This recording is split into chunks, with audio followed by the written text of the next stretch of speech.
One Night in Paris, a novella by Juliette Sobanet, read for you by Elisabeth Lagelée. Chapter 1. You're going to Paris? Dave, my much older boyfriend, gapes at me as if I have two heads.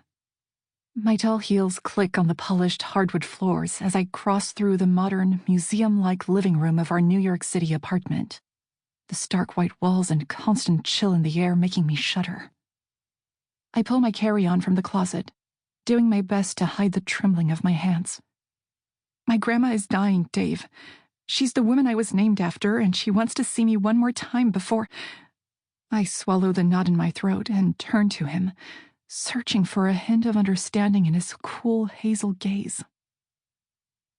Dave's heartstrings aren't so easily pulled, and as expected, my search for sympathy comes up empty. He swirls the scotch around in his glass, then takes a long sip before leveling his deadpan gaze at me. Ella, until tonight I've barely ever heard you talk about this woman.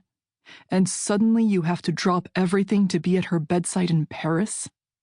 It's only your second month at Campbell and Dunn, the firm I set you up with in case you've forgotten, and you have a huge merger this week. I don't care who's dying. You're not leaving for Paris. He pauses, as if he's waiting for an invisible jury to nod in approval. In case you've forgotten, you're not my boss anymore, I snap, thinking back to my very first meeting with Dave, when I was a summer associate at the corporate law firm where he had just made partner.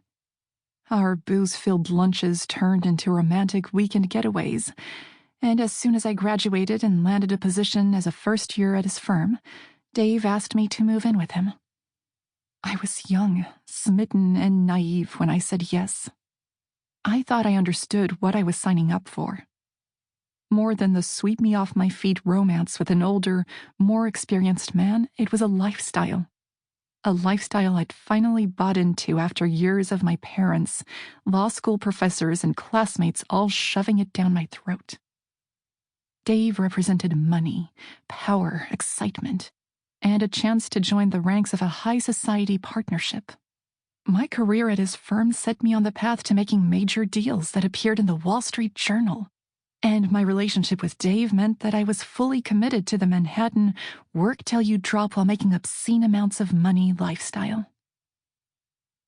What I didn't understand when I jumped fully and squarely into the New York City rat race was that it's a recipe for emptiness, one that leaves me drained and utterly depleted at the end of each.